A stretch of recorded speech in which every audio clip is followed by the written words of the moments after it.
Today, we will talk about everybody's favorite brand, everybody's favorite topic. And I say that obviously a little sarcastically, but today we are talking Rolex, and we are talking the only ways that Rolex becomes available again. Especially since 2017, this brand they've just enjoyed a crazy demand for their products globally. And even though they produce between 800,000 and 1 million watches per year globally, that's not enough to satiate the demand for this brand. And so how can they become available again? I'm going to give you guys three different scenarios here. I don't think any one of them is technically good. In fact, I think a lot of you will be upset about this.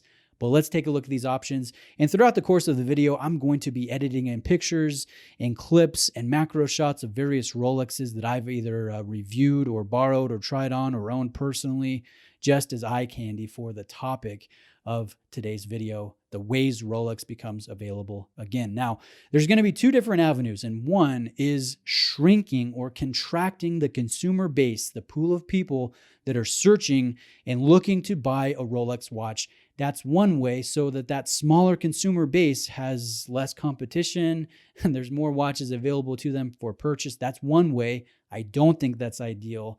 But the other way is to increase significantly the amount or the production of the desirable stainless steel sports models that most people are looking for. They're not looking for Pearl Masters and precious metal Sky Dwellers.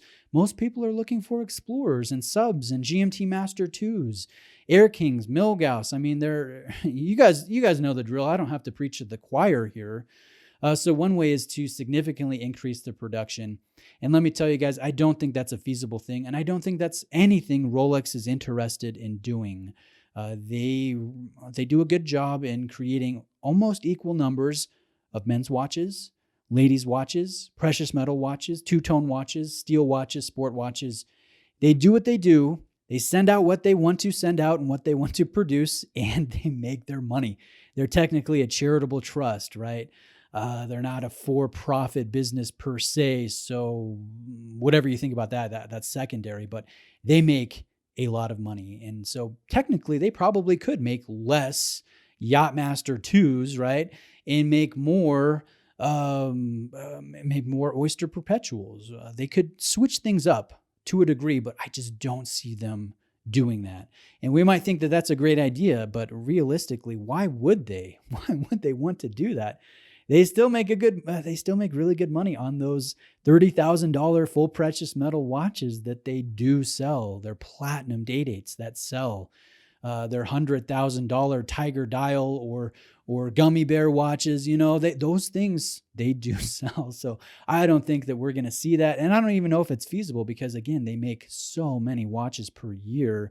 They would likely have to take just a serious look at how could they feasibly increase their production, building new facilities, hiring and training new people, buying new machinery, a ton of overhead going into that. And I just don't think that's realistic. So I think the only other avenue is this. And let me lay it out. I don't think you guys will like it, but let's talk about it. That is a significant or major increase in overall price. If they were to do that, they would really shrink, again, the consumer base of people that are looking to buy their watches. If suddenly you were looking for a $7,000 Explorer and that watch now costs $11,000 at retail, or you wanted to buy a Sub at about $10,000 after taxes, but now it will cost you $16,000 to get that new at retail, what would that do? There would be a ton of people that will go, basically, screw that. I'm going to go buy a Zenith and a Breitling and a Grand Seiko and Omega.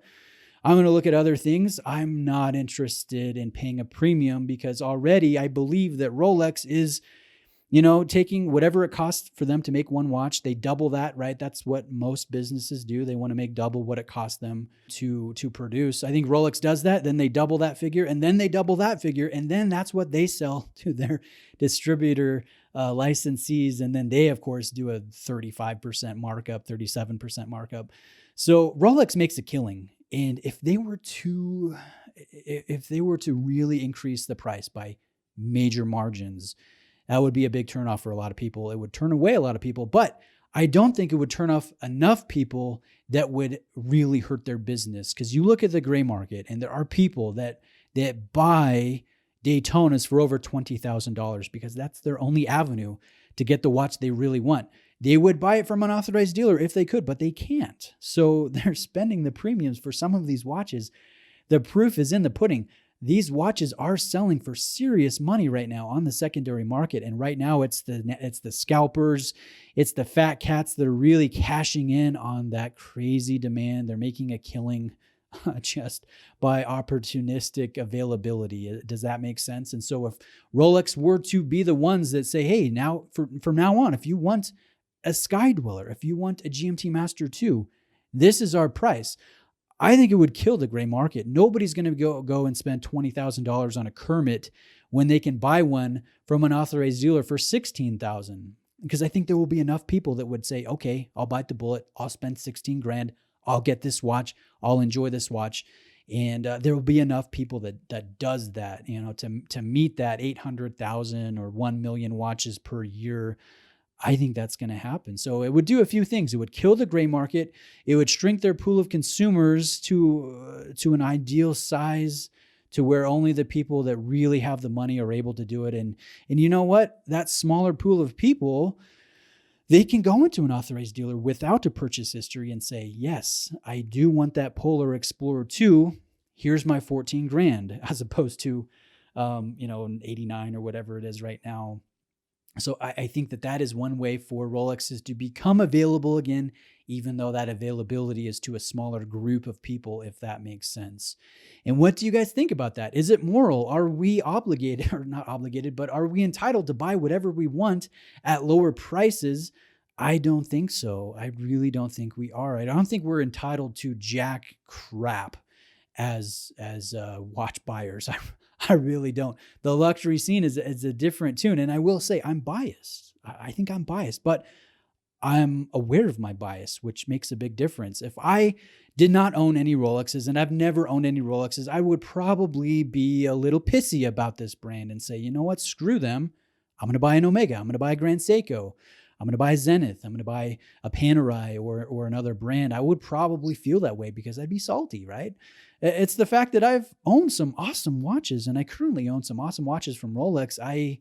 Maybe I'm a little bit more favorable, but trying to take the personal bias out of this and just looking at key indicators and looking at the secondary market, looking a little bit, to a degree, the history of this brand and how they've increased prices, right? Back 50 years ago, this was an expensive brand, yes, but it was still a working man's brand where, you worked hard, you put down a good amount of money.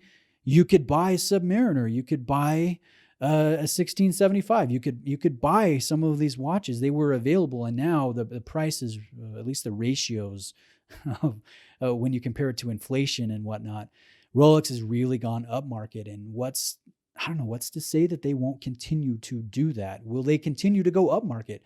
Will they infringe on that high horology price where people are spending $20,000 on stainless steel watches? VC's doing it, AP's doing it, Patek, they've been increasing prices by 8 and 10% pretty regularly in recent years.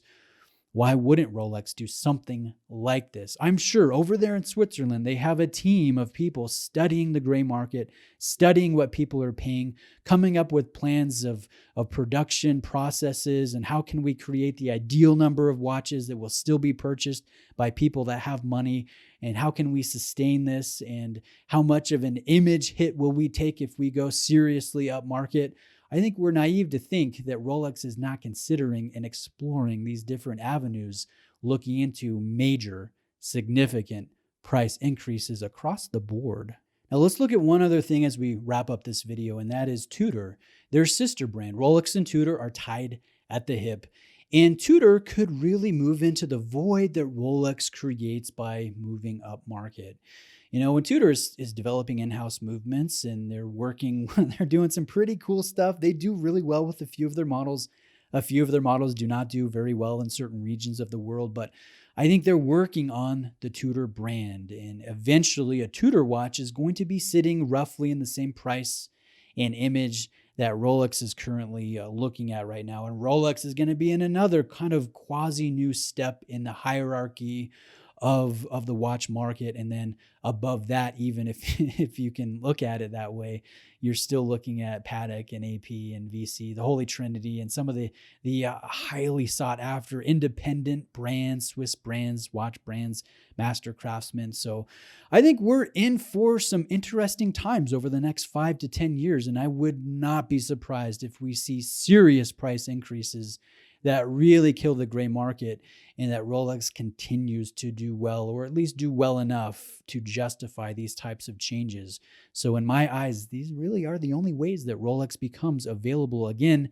I'm not saying they're great options. I just see them as being the only realistic avenues for this type of change. Economic recession or depression, which nobody wants. I definitely don't want that. An increase in model production, I don't see as being feasible, or even Rolex wanting to do that. The only avenue is a major price increase, and the ramifications that has on the watch market. Let me know what you guys think. I really appreciate you taking the time to listen to me today and look at the awesome pictures and videos of the various Rolexes that I've reviewed and borrowed. You guys are great. Looking forward to discussing this very divisive topic with you in the discussion in the comments section. Have a great evening. I'll see you next time.